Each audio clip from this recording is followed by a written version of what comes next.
Okay, so I'll restart. So we have minutes from June 15th that we had available to us from the last meeting, which I don't know if everybody got those or not. But I'm gonna take any motions to approve those meeting minutes from June 15th. I motion to approve the June 15th minutes. Any seconds? Second. Thank you, Greg. All right, so we'll vote. I don't know how we want to do this. If we want to do like, thumbs up, or how, if you want to do it in the chat and approve them, or You have to do a roll call, Cora. Oh, yeah. a roll call. All right. Yeah, sorry, but That's we're on fine. Zoom. Charles Gray, aye. So we'll start with Steve Crucial. Are you there, Steve? Sorry, Coach. I'm sorry, I just dialed in. What are we starting with? Oh, we're approving the minutes from June 15th. Approved. Dory, I was not present at that meeting. okay, so you're gonna Cool. abstain? And, Well, Cora, it's just- and we're not actually Members, we're not voting members. we're not Okay. voting members. You Yeah, can- Yeah, just- Cora, Signers. the list is Matt, Kevin, me, you, Steve, and Charles Gray, and Bruce. Those are your Okay. folks.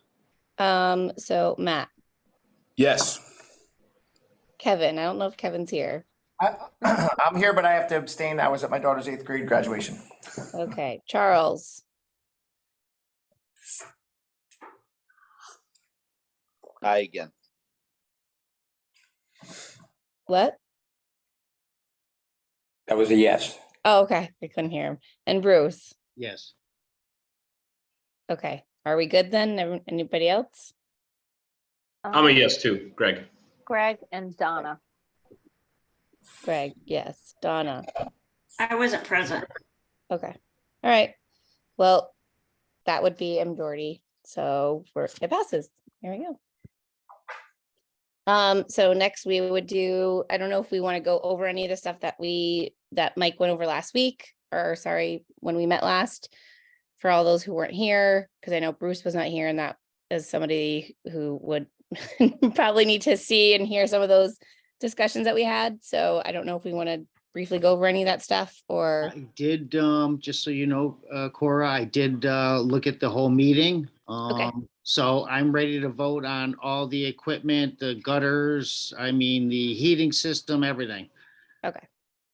And I did create just a list of all of the equipment, just which I can share the screen if that's helpful. Then we can be looking at what all the equipment choices are. Sure. Okay. That would be helpful, I think. Okay. So, and I just based on the comments last week, bolded the ones that seemed like the group's decision. Can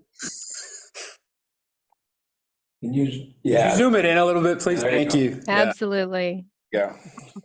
Pretty good eyes. Does that work? So just to really quickly recap, and everybody who heard it before can chime in, and Mike can chime in, but just very, very high level. We talked about the filtration system. We had that at the 2 meetings ago and landed on the regenerative. That seemed to be the consensus. Gutter perimeter system. We looked at 3 options at the last meeting. The deck level seemed to be the preferred option with stainless steel as opposed to tile. Can But we- again, I would like to revisit that if that's Yep. possible, after talking to different coaches, and then Great. the CPO of the pools in town, and I went and visited Minnechaug High School last week, and so we really liked what we saw at their pool. So I took some pictures and I can show them to people, or to Mike, or whoever would like to see those. And then being on deck level at the pool last night, as we had a swim meet at Pine Knoll, we all got like super soaked from the pool. So we would like to maybe change to fully recessed. do we want to do that now, or should we review the whole list and then come back? Does it? That's up to anybody else. Anyone care? Let's just review really quick and then we'll Okay. come back and discuss the ones that need discussion. So Okay. pool heat could be natural gas or electric. The assumption is natural gas for now. The only time you would do electric is if we ended up doing a geothermal system at the high school. That might change things potentially. Pool chemicals, we didn't make a decision on at the last meeting, so that one should be discussed again with, or at least we need to hear Bruce's opinion. The chemical control monitor is selecting a manufacturer, which doesn't need to happen today, but just that we need to be considering which pool supplier will be servicing the pool. But again, that doesn't have to be decided today. Variable frequency drive, that was a yes or a no, having that on the project, and the ultraviolet technology was a yes or a no, having that on the project. And it seemed like it should be included. So that was the summary from last time. And now, Cora, I'll turn it back over to you to bring, maybe go back to the gutter perimeter or anything that anyone wants to discuss with these. And I can stop sharing.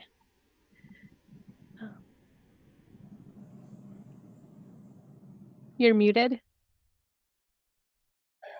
Sorry, I was muted. I don't know if it makes a difference to anybody what the pool deck gutters look like as opposed to those who are on the pool deck coaching most of the time and for touchpads and stuff. So talking to Minichog and then John, who's the CPO, who does a lot of our computer stuff when we have swim meets, that recessed is actually better. And then it keeps the deck a lot drier, which would be especially helpful in the winter time when you have people coming in with off-street shoes and so forth. So I don't know if anyone has any other preference besides that or not. What does the recess look like compared to the deck level? Mike, I don't know if you want to show pictures, or I have a picture of what the Minichog pool looks like for their, I have it in my email that I just sent to myself, so I could Kevin, go ahead. I had pictures in the slides from my original presentation, but if you want to show the picture in real life you took, go ahead. Okay.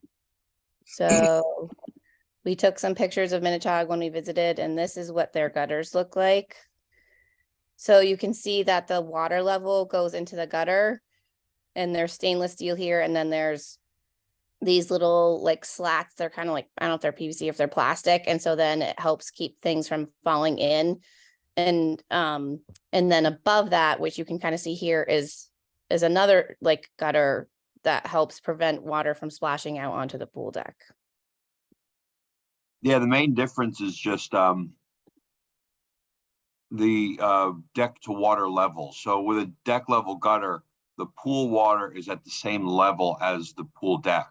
With the fully recessed version that she has a preference for, which there's no problem with these gutters, they're fine.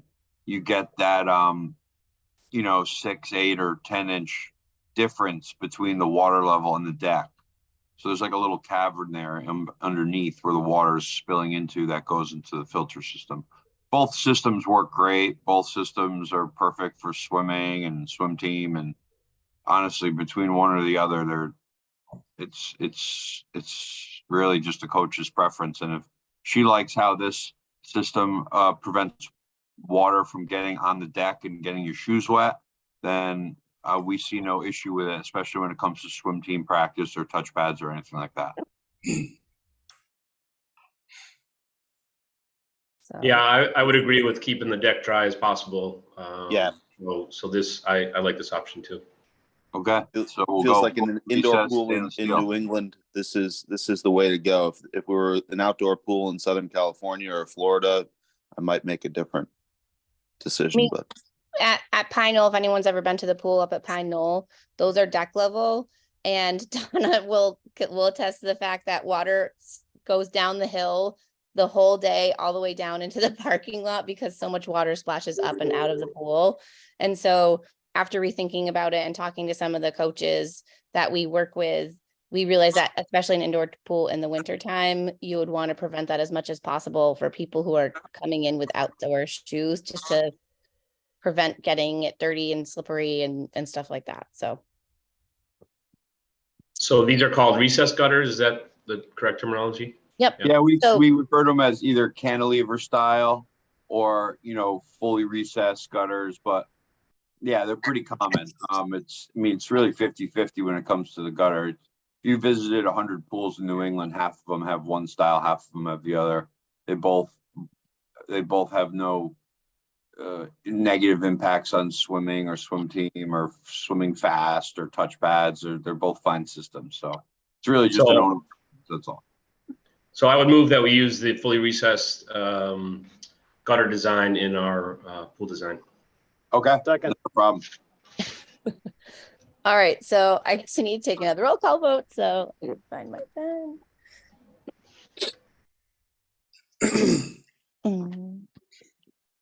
I don't know where it went. I had a pen and now I lost it.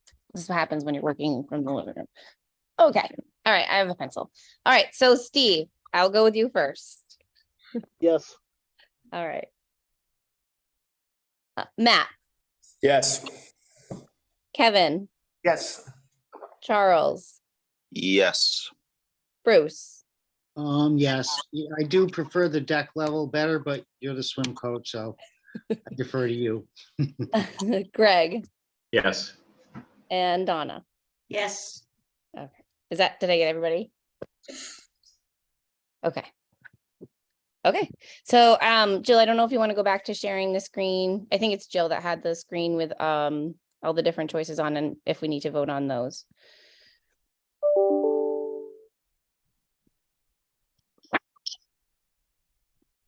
Okay.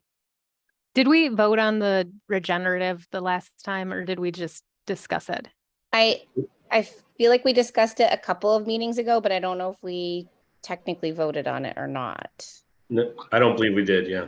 Okay. I'd Is be that happy what to we're gonna make a go with motion. regenerative? I move that we go with the regenerative. Okay. So, Steve. I'll second that. Second. Okay. Charles So- and then Greg. Okay. So it was motioned and seconded. So Steve, Yes. Matt, Yes. Kevin, Yes. Charles, Yes. Bruce. Yes, but please be aware, I did speak with Gordon about this filtration system is very complicated. I read the entire manual and what is required for maintenance on the system.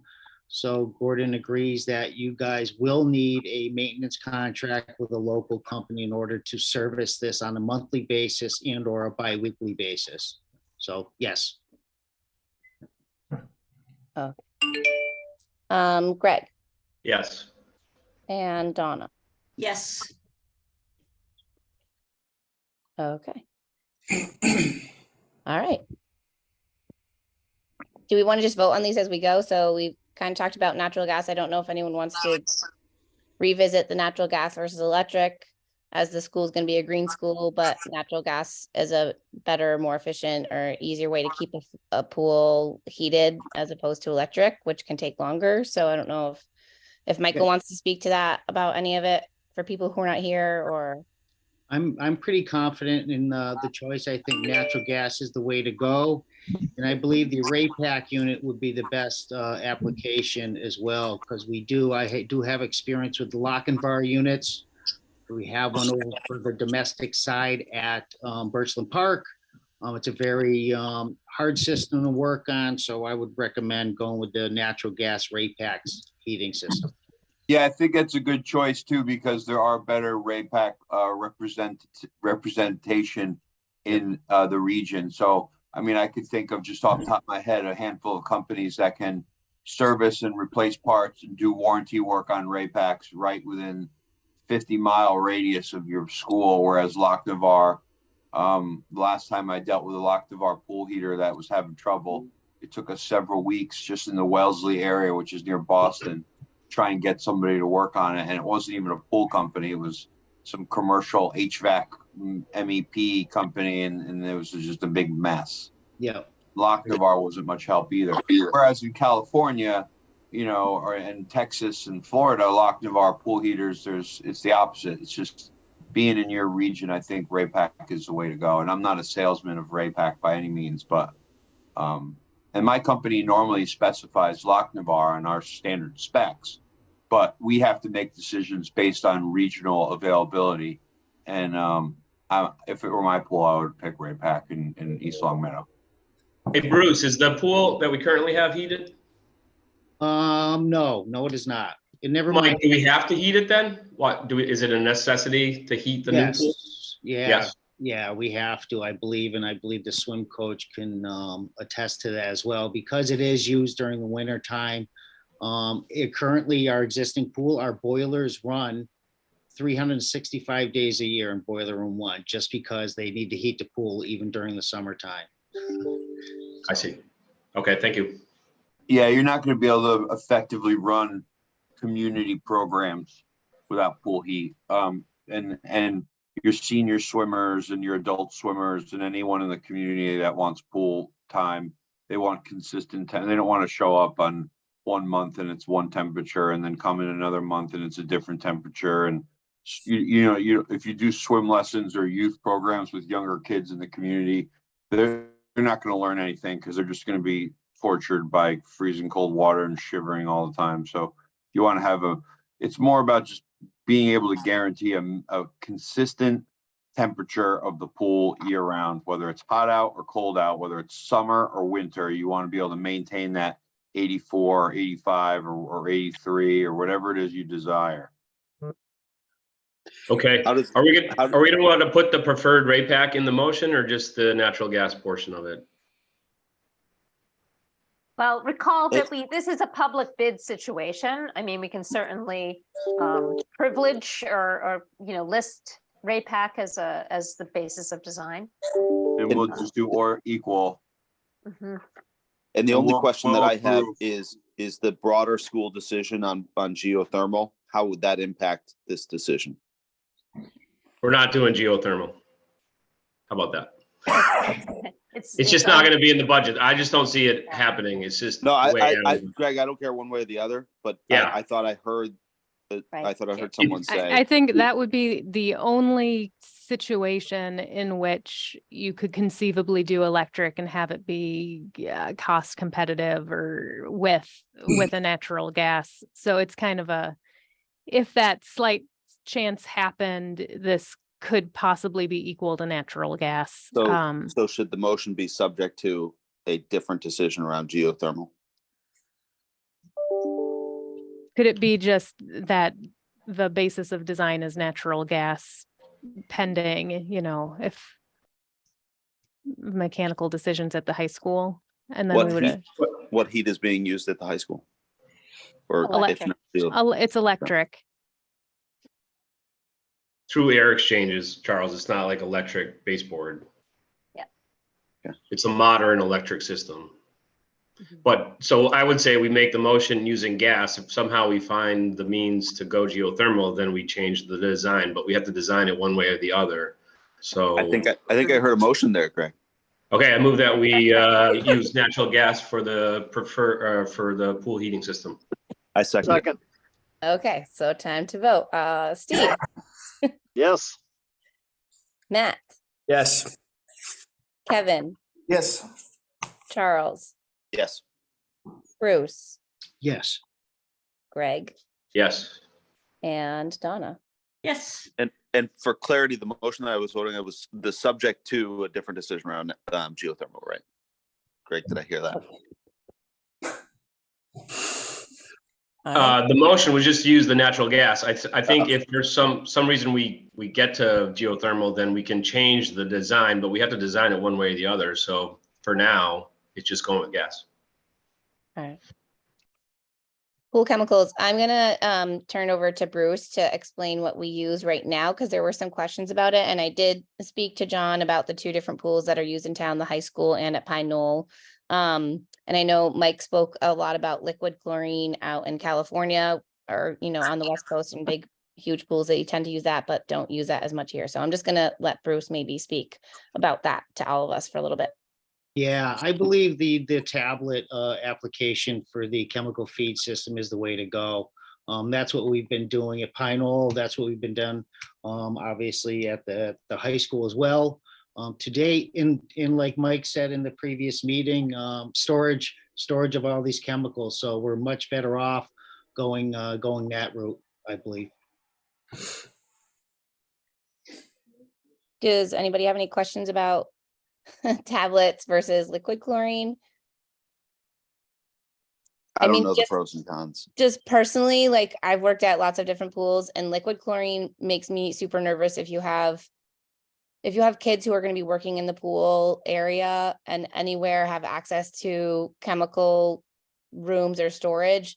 Liquid chlorine is super dangerous. And I don't know if anybody heard that recently some kids went over to one of the Longmeadow parks and spread liquid chlorine all over some of the playground equipment and kids got burned. So it's really dangerous. Whereas I think the tablets and erosion, you can teach especially younger kids who might be lifeguards how to properly be around that. And liquid chlorine's just, I just think it's really dangerous.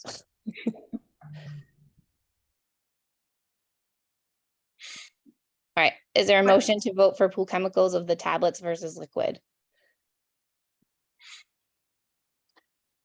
My only question is, Yes. does that impact the design? I agree with you 100%. But, you know, if there's a different, if 20 years from now, there's a different pool chemical that makes more sense, can we change in 20 years? It's very easy to change, and I don't want to speak for Mr. Mancini, but it's just taking that other chemical feed system out. Typically, it's the I forgot the name of the system we have.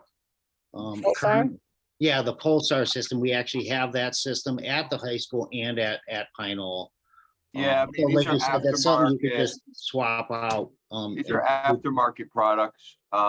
If something were to evolve in the future, these can be very easily ripped out, and replaced with other products. This is not like a structural item that you're stuck with. I mean, people upgrade these things, you know, after, you know, usually 5, 10, 15 years anyway, because, you know, if we put tablet systems in, there's a good chance in 5 or 10 years, the same tablet system by the same company will even have a newer, better model out. And it's pretty common that people replace these things every 5 or 10 years for the latest and greatest. They're just little buckets that get sort of, they're not even attached to your pump room. They're just sitting there like a, you know, like an item. They could easily be taken out. Will this be used with CO2? Because in my past career in pools, we use liquid chlorine and muriatic acid, and that's the dangerous stuff. Yeah, what we Those two like to together. do is we'll probably put a tablet chlorine feeder, a tablet acid feeder, and then also have a cryogenic CO2 tank as a buffer stabilizer that also manages your total alkalinity. And the three things combined work harmoniously. They work automatically, and they're very easy to maintain and fill. That's just a winning combination that we do. So that's what we'll likely design in on this pool, so that you have the best water quality with the least amount of labor and maintenance to do so.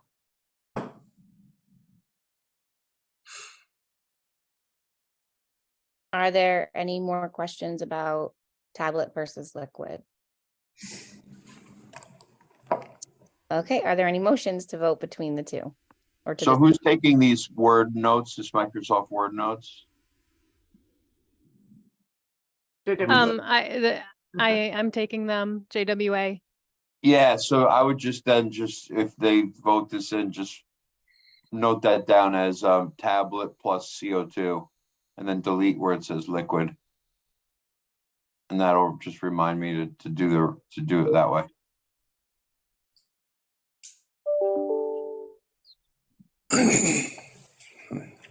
Yeah, Safety is the compelling. yeah, that's the safest, easiest way right there. So I would move that we use the tablet plus CO2 system for the pool chemicals for the project. Second. Oh, All right, and we'll vote. Steve, Yes. Matt, Yes. Kevin, Yes. Charles, Yes. Bruce, yes. And I have some discussion after this motion, just for a Okay. second. Thank Okay. Greg Yes. and Donna. Yes. Okay. All right, so it's tablets and CO2. Just keep in mind, also, and I don't know what the committee feels as when it comes to the CO2 portion. I know Good morning. the last meeting, we were gonna have our own CO2 tank. I would recommend having that being supplied by Ivy Industries, and the tanks just obviously replaced on an as-needed basis. Because it is it's more of a safety concern on my end, having our own tank, and us being responsible for that tank. It's a pressure vessel, and it's just gonna require additional insurance and other things like that. So it's something we need to think about when we do design you. it. We Bruce. rent the, Stop this. Bruce, we rent the Thanks very much. tanks. Yes, exactly. Yeah, I mean, the options that you have is to either have that very sort of large looking cryogenic tank where there's a tap and fill system installed outside the building, so that when the CO2 company is in the area filling CO2s at local restaurants or the bars in your area, it's the same CO2 that, you know, Applebee's needs for their soda guns and beer taps. Yeah. So when that company typically is driving through to stop by, you know, the local Buffalo Wild Wings, they add you to their route, and whether you're there or not, or it's night or day or middle of the day, it doesn't matter. They pull up outside the building, they connect to the tap outside the building. It could be Christmas morning and everyone's at home and they're still able to do it. No one has to be let in the building. They tap you off and then they move on. Or the other option is to have those, you know, scuba tank looking torpedo tanks that need to be rolled out and rolled in and brought out and brought in. And someone has to be there, and someone has to, Right. and someone has to be on staff and on call. And we don't like that, just because then you end up with a big stack of these torpedo tanks all over the place. And, you know, people have to be at the school on the day of the delivery and coordinate with the delivery driver. Gotcha. Whereas with the cryogenic tank, like I said, it could be Thanksgiving and they're just driving through and you don't even know that they were there. They just top it off and move on. Right. I guess, Mike, what's the life expectancy of a tank like that? And what's the cost? So versus the rental, because we've always rented the tanks. And I know it's a pain in the neck with delivery and things like that. I just don't have the experience with those tanks. And obviously making sure the gauges are calibrated correctly. Do we need to send out the gauges on an annual basis to get calibrated? Things like that. I just don't have experience having our own tanks. Okay. Well, if it's a comfort level thing, there is nothing wrong with the scuba tank sort of method of doing it. That was kind of the original way. So if you're comfortable with that, there's no downfall to it, other than just, you know, they would have to make deliveries Monday through Friday between, you know, 7 and 3 while your pool guys in the building. The maintenance on the cryogen tanks are very minimal. Normally your pool service person who's going to be coming to check on your filter will be able to, you know, make sure that thing's in tip top shape. And even the CO2 companies themselves can advise on, you know, whether it needs to be, you know, tweaked or not, but typically they're a no fuss, no mess system. And you can talk to, I thought I saw one of those at West Springfield, but I can't recall. I thought I saw one in their room there. Thank you, Mike. We're okay with either option. It's really just a comfort level between you guys as the owner, what you're happy doing and not happy doing. So Thank you. Was Bruce's question though about like first costs sort of? I don't know if you know that, have that data, Mike, but I don't have it on the top of my head right now. Yeah. I mean, it would obviously cost a little more to own one of these big cryogen tanks than to rent Sure. little scuba tanks. I don't have an exact delta on me Right. now. I could look, I can ask and look into it a little deeper and then follow up with an email later on. I can't answer that Okay. question right away. sure. It would obviously be cheaper to, have little scuba tanks on lease or rent or whatever, but certainly not as convenient when it comes to deliveries. So there's a trade-off, but I'll get you a breakdown on cost in a follow-up message, and I'll send that out to Helen. All right, can we move on to the chemical control monitor? Is there any? All right, I'm gonna defer to Bruce. I did speak to John after our last meeting about all the stuff we talked about. I don't know if the two of you have spoken or not, but he did tell me which one you use, but I'm gonna let Bruce speak to that for Yeah. both pools again, what this town is using for both of the different pools that we have. Sure. So we are using the DCM 300. So I would suggest using that. I believe everybody's familiar with that. Donna's familiar with it. She has it at Pine Knoll. We do have it at the high school. It is something Streamline Aquatics will probably be our preferred vendor for all this stuff. So I would recommend using the DCM 300 unless somebody else has some other input on the other system. Yeah, Bruce, I think it's a good call to go with the strength of the representation of the region. And we design pools all over the country, and I project manage just about every project on the East Coast.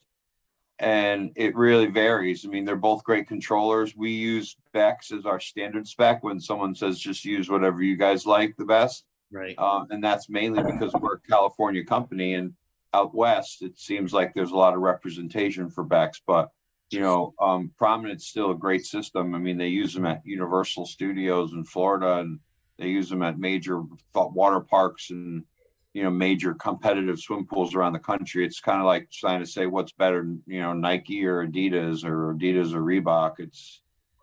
They're all great. I mean, it's just whether or not you're going to be able to get someone to your pool that can service it and replace the parts. And it's say on a Thursday afternoon, one of your controllers goes into some alarm error, you can't turn it off for some reason, and you're still kind of new in the first year learning, you call Streamline down in Hartford, Connecticut, and they're going to send somebody up there within 48 hours so you can still have your swim meet over the weekend. I know there are Bex representatives in the Boston area, so I'm not saying there's none out here, but I'm not as familiar with them. And my experience with Streamline is they jump on stuff and they take very good care of their customers. And I think evidence of that is when we went to West Springfield High School and took a tour, and the pool man there said, I've used nobody but Streamline over the years, and I get what I need and I'm taken care of all the time. And they're right next door. So, Exactly. If Streamline is going to be making calls to them anyway, they're gonna just add you to their stop that day. They're going to be up there.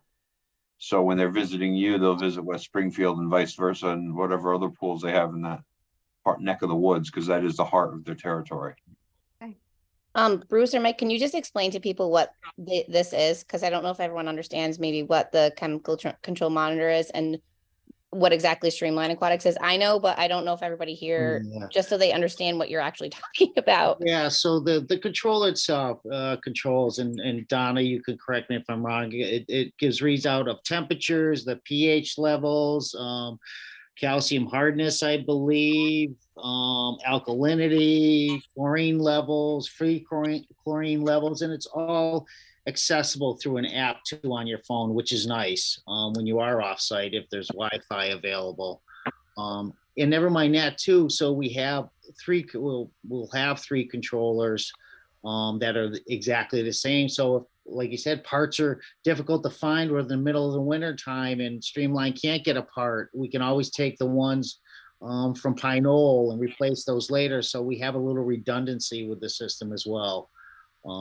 So that's what actually the controller does. It monitors, and I believe it also tells the chlorinator when to inject chlorine into the pool, when to do all these different things. So that's what that's all about. And if I can answer. Yeah, I mean, when it comes to the chemical controller, it's probably the I would kind of compare it to the brain of the operation for the pool. It's the thing that your operator is going to be looking at, touching daily. I would compare it to if you're a project manager at an architecture company it's your laptop, you know, and, or if you're a swim coach, it's your stopwatch. It's the brains of the pool. It's the thing you look at every day, every morning. It's the first thing you look at when you walk in the room every day. It's the most crucial piece of controller device that the pool has, and Prominent's a great choice. I wouldn't recommend anything besides Prominent or Bex, but either one's great. And like you said, if you've got parts on hand and you've got a distributor less than 30, 40 miles south, you're going to have no issue. And they stock all that stuff too. So they've got it on their shelves. So if you don't have it stocked, they do. If they can't get it to you, you could, worst case scenario, you driving down in your car and go to their shop and pick it up, will call. You always have a plan A, B, and C when it comes to managing this controller. And we find that it works very well. And again, you can ask West Springfield how their experience has been, but when we were there, I believe they said it was going well and the water quality looked perfect on the day of our tour. So. All right, are there any questions on the chemical control monitor? All right, does anyone want a motion to vote? I would like to entertain a motion for the chemical controller monitoring system to be specified and or equal in the design process for a DCM 300 prominent system. Okay. Second. All right, well, here we go. We're gonna vote. So Steve, Yes. Matt, Yes. Kevin, Yes. Charles, Yes. Bruce, Yes. Greg, Yes. and Donna. Yes. All right, great. So I think we still actually have to vote both on the VFD and the UV. I don't know if Mike or Bruce want to speak to either of these, but also when I was speaking to John, he was talking about the UV technology and possibly trying to get it for the pool now and then keep it and use it for if we got a new one, because we experience we have no ultraviolet light coming into our pool currently inside, and in the winter it gets very hot and stuffy and chlorine-y. So I don't know if we want to just do the VFD quickly and then maybe Bruce can talk about UV in our current pool in that situation. But yeah. I would like Coach, to, yep, go ahead. Excuse me 1 second, Bruce. Coach, I got to drop off. I'm going to give you my yes on both of those. Okay. And I'll give Charles Gray my proxy if there are any more votes going forward. Okay, great. Thank you, Steve. All right. Talk to you guys later. Bye. Well, I would recommend, obviously, as the pump system for the pool itself, to use a variable frequency drive. This obviously will prolong the life of the equipment, and Mike can maybe attest to that as well. Instead of hard starts, it starts slowly and then finally ramps up based on the pump size and what it takes to get it up to full speed. Yeah, so Extend the life of the pump itself. It's been definitively proven across the board that a VFD will make your circulation pump last longer. And it's a little easier on the wear and tear for it as well. So when you're talking about pump seals and impellers and wet parts that are inside these circulation pumps, it really, really makes a difference as far as things that go down and break and how long your pump will actually last before it needs to be replaced, let alone the cost savings that are really substantial in terms of OpEx. So your operational expenses will be lower month after month, year after year. The capital expense of a VFD is, a couple $1,000, 35 to 45,000, or I'm sorry, 3,500 to maybe $5,000, depending on, which one we choose and how it fits in and gets installed. But that's a silly number, because within a few years, it's already paid for itself. And then by the time you're in year 2 or 3 of your operation, you're now, you're now just, it's paid for itself and some, and it will continue to last the life of the pool. And like I mentioned too, if you look into the local electric company, I'm guessing maybe it's National Grid up that way. They do rebates for this type of install. They like when people use them. So I think they actually give you $50 per horsepower back towards the expense or something like that. You'll have to look into that, through the electric company, for variable frequency drives, but they might cut you a break on it and give you a rebate because you chose some technology that makes it better for them, because they only have certain amount of electric plants in areas, and the more people build and demand electricity, it's eventually going to cause them to have to build more multi-billion-dollar electric plants to keep up with the demand. So when they see people using VFDs, it's actually better for them because it's less demand on their plants. So it's cheaper for them to give people a little bit of rebate money than it is to build a brand new electric plant. So they really do appreciate that. So I'm going to remind people of the time. We've got 11 minutes left, and I know there is a vote that Ben is going to ask for, so we should reserve a few minutes. So sorry to be that person, but there you have it. All right, so let's move forward with the VFD drive. Is there a motion to vote on that? I vote to go with the variable frequency drive motor for the pool filtration system. Is there a second? Second. All right, so here we go. So Steve said yes. Is everyone good with his vote of yes? Any objections to that? Okay. Well, Cora, I don't know that we should use his, we don't necessarily need his votes. And if he's not here, Okay. I think open meeting laws, we can't really have a proxy, so. Okay, that's fine. We have a quorum without him. So. Okay. Matt, Yes. Kevin, Yes. Charles, Yes. Bruce, Yes. Greg, Yes. and Donna. Yes. All right, great. So moving on to UV, if we could just do a quick discussion, if we want to have that or not, or if we want to just vote, or if I don't know if Bruce wants to speak quickly about that again or not. I'm good with the ultraviolet technology. Just like you said, keep in mind having Streamline Aquatics in our, obviously as a person that's going to maintain this pool. I have used ultraviolet sterilization, not in a pool setting, but in a marine fish tank setting. I used to have a coral reef tank at my home, so very familiar. But like I said during that meeting last week, Mike was very explicit on what the maintenance is involved on the ultraviolet sterilization system. So I think it's a great technology. It just like you said, we got to make sure that the system is maintained properly. So I would like Yeah, to. the UV companies don't even allow you to have them or install them, or you have to go through distribution. They require it. So, if you went with the Prominent system, you Streamline as a licensed, factory trained installer, service provider.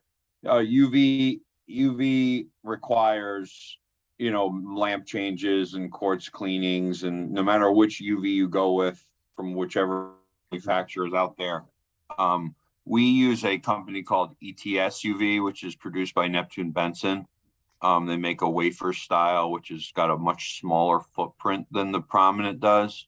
But again, comparing ETS to Prominent is just same idea. It's like comparing McDonald's to Burger King. They're both going to make a good burger. So, it's really up to you guys. There are ETS distributors in Massachusetts. This one's a little different because there are plenty of their South Shore Gunite or Garino's out in Massachusetts is good with it, but now you're dealing with two vendors. Mhm. Okay. I don't know if you want to deal with two vendors because Streamlines seems like they're taking care of the filter, the ray pack, and everything else. So you'll be able to just have a one-stop shop. We specify ETS on all our UV. but again, it's your call. They're both great systems. Yeah, I think we should go with obviously the one that Streamline Aquatics would be able to service.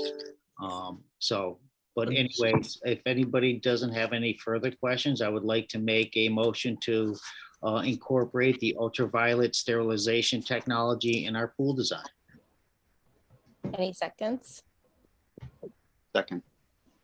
All right, here we go. So I'll skip Steve, Matt, Yes. Kevin, Yes. Charles, Yes. Bruce, Yes. Greg, Yes. and Donna. Yes. All right. So that's gonna bring us to the email and the stuff that Ben would like to speak to us about. Yes, thank you very much, Cora. Yep. And so, yeah, sorry, folks, I would have given you a little more notice on this, but it was kind of quickly developing. So just to bring everybody up to speed, I'm in the process of filling out and submitting the application to the state of Massachusetts for the high school project in order to use a construction manager at risk approach. It's essentially a construction delivery method in which the project will be contracted for and the work will be carried out. There's a few different methods that were available to the school building committee, and our team went through all of the pros and cons of each method with the school building committee. And ultimately, the SBC did decide that the construction manager at risk approach was the most advantageous for the school building project. And so our thought and proposition here is that we want to keep the approach consistent with the pool building project as well. If anybody is interested in learning more about what construction methodologies are out there and the pros and cons to all of that, Skanska can certainly sit down with anybody and go through that information that we already went through with the school building committee. But so when I was filling out this paperwork to go to the state for approval, I kind of wanted to wrap in the two building projects so we could get approval that we need in order to carry out this process. But I did have a meeting with the town manager, with Mary McNally and with Tom Christensen about a week and a half ago. And what they recommended was to actually submit two separate applications, since these are two different projects, the pool project and the school project. And Mary just wanted to be certain that, the formal documentation which goes in with that application was appropriate, and that it came from the right authority, which is the pool building committee. And so Mary had recommended that the pool building committee entertain a vote to approve the construction manager at risk methodology for the pool project as well. So we really just wanted to get that into the minutes so that we can submit the application and start that process. So I'll welcome any questions at this point, but that is just my recommendation, is for the committee to entertain a vote to approve the construction manager at risk. Hey, before you guys continue, I'm just curious if there's any more need for me. I do have a 9 o'clock call I have to jump on, so it doesn't sound like we're doing a pool equipment anymore. So No, you're good, Mike. We'll reach out to you separately. Thanks so much. Thank you, Mike. Yeah, I appreciate it. Sorry to interrupt, Ben. And if you guys could just send me a copy of that Word document that you've been working on. Yep. And good luck and good job with your decision making, guys. I think you've made all the right choices. I couldn't have done it better myself. Mike, before you leave, Jill will send you a copy of the current plans. Now that you've got this information finalized, can you just take a quick look at those plans and give any feedback on sizing of the spaces for mechanical equipment? Yeah. Send it over with the Word doc and I'll take a look at it. Thank you. You got it. Have a great weekend, you guys. Thanks, Mike. Thanks, Mike. Bye. Yeah, and just to bring it. Oh, Go ahead, Ben. yeah, Greg, I was just going to say, I'm sure you and Bruce and Steve, before he jumped off, you're familiar with where we're at with the CM at risk, approvals and process on the school building side. But I just wanted to bring it to this group because we do need that just little piece of information to go in with the submission.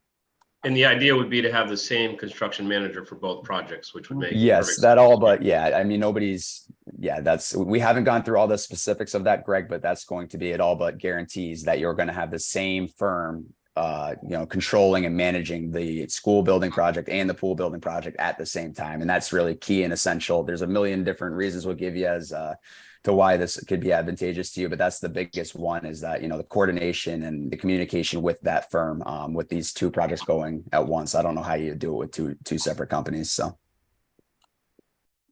Okay. So I would move that we use a construction manager at risk for the approach for the pool project. Okay. Is there a second? Second. Great. So Steve is not here. Matt, Yes. Kevin, Yes. Charles, Yes. Bruce, Yes. Greg, Yes. and Donna. Yes. Great. So that is approved. Thank you, Ben. Thank you. So we're just about out of time. I know that we'll probably, I don't know if someone like Helen will send out a time of when we can meet again, or I know, from the coaching standpoint, we had a lot of questions about deck space and kind of the design and the depth and the shallow end. And we did a lot of that. Like, we asked a lot of questions about, that when we went to Minichog, and also thinking about the depth of the shallow end and then how it needs to slope to the deep end. Because we do want to have more community use. So we want to make sure that children and older people would be okay getting into the pool, which I know there's stairs, but also just to make sure that it's shallow enough to be safe for swimming, but also shallow enough for people to be able to stand and be in the shallow end for swimming lessons. And I know, like, that's something that, like, Donna, that would be another big thing for Donna and for the community for us to be aware of. So I don't know when we're going to go over specs for that.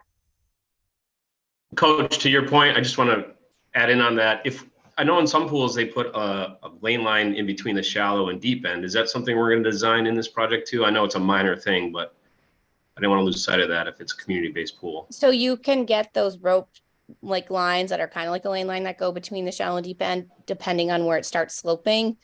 When it changes from a more gradual slope to a steeper slope, you have to have a line on the bottom of the pool. So when you look at like the Pine Knoll pool, there's this kind of looking like obscure line that goes across the deep end of the pool, and that's where it starts sloping more, and that has to be visually there. But to put those things on the edges of the pool so that you could put a lane line across if you had like water aerobics or swimming lessons, that would be easy enough to incorporate. But there's also a visual piece that will be on the bottom. So For yeah, those we do. who don't know or are not familiar, that has to be there. So Yeah, we do need to set up our next PBC meeting. I know we do have a date in July for an SBC meeting. It's on the 20th of July, but that one starts at 3. So I don't know if we want to try to pair them again. We didn't quite get that far at the last SBC to see when we could schedule it. So I don't know, Dory, what do you think? Should we try to pair them? I Or try think to it'd be find a nice not time. to pair that one and actually go, this is a lot of the input that we needed, and we are Yeah. aiming to hit that immediate deadline and reconciliation for the school, and then we're doing the second cycle for the pool. I Right. kind of prefer a small delay so that we can Mm-hmm. generate the documents and be coming in with the documents that are going to lead to that cost estimating. So we have a scheduled date for that pool cost estimating, correct? Yeah, well, we were looking for like the beginning of August to start that. So Yeah. So it seems like prior to sending it out to estimate, it'd be good to do a kind of a full page review with the committee, Yeah. full review. Yep. And then it'll go to the estimators and be priced out. I guess I would just throw in there, because the depth of the pool is going to set the number of plumbing fixtures in the locker rooms. I want to make sure we have that information with enough time to get that into the cost estimate set, ideally. Yep. Right. Yeah. Agreed. Right. And that's not really something the committee can help on so much as. No, I do think that Cora has opinions about where it's sloping. That's I believe. Yeah. Yep. Yeah. All right. I think we do need to figure out a time to meet. So let's get some dates amongst ourselves, design team and Skanska, and we'll regroup on this. Do people I think people don't like the doodle poll. Yeah, Yeah, Helen, can we just pick a date right now? Is that something Yeah, let's since we're do all right that here? now then. Yeah. Okay, all right, let's do it. Yeah. Uh, This seemed like a kind of a good time for people. I like this 8 in the morning or would it make Yeah. Earlier is better. would it make sense to do this again next week just to get that issue resolved so that we can move forward with Yeah, maybe the 13th, start at 7:30. Is that what someone just suggested? I love it. So, Or earlier. Sorry. Is that I'm fine okay? with it. I just get up and roll out of bed and here I am. All right. All right, let's do it 7:30 on the 13th. I will be unavailable. I'll be on vacation for the next 2 weeks, but I don't think you guys will need me for that right. portion of the design. I think we If you got have your any- crucial input, Bruce. So No. thanks. I'm glad that worked. Okay, so let's say 7:30 on the 13th, and I think we'll need Gordon or Don to set up the Zoom link again. Yeah, I can do that. No problem. Okay, and We can do it this way, basically.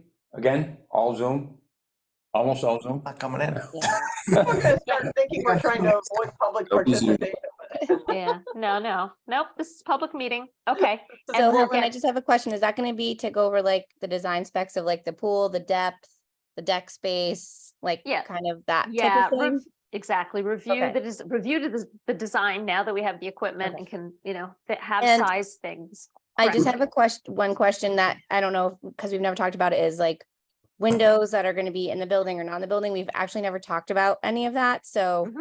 that was just one thing I wanted to talk about, if there's going to be natural light, because again, West Springfield doesn't have a lot of it, but Minnetonka does. So Yeah, that's we something have, that we thought about as swim coaches would be good to talk about. yeah, and we've actually been looking at that and Okay. we'll be able to show some of that. And the orientation is better now for a good north light that isn't problematic. Okay, great. I just wanted to kind of make sure that I knew what we were talking about next Yeah. time. Okay. Design. Design. Okay. Great. Sorry, my Awesome. voice is scratchy. We had a swim meet last night against Minnetonka, actually, or against the Falcons. So it was a late night last night on our end. But yeah. Awesome. Anyways, is there a motion to adjourn then? So moved. All right. I'm just gonna put it out there out loud and not roll call it. Is there all those who are in favor of adjourning? Aye. Aye. Aye. Aye. Good one. All right. So, all right, we are adjourned and we will see you next week on the 13th at 7:30 in the morning, friends. Thanks so Getting much. good at this, Cora. Thank you. I was in student senate for quite some time. I've done this a lot, so it's all good.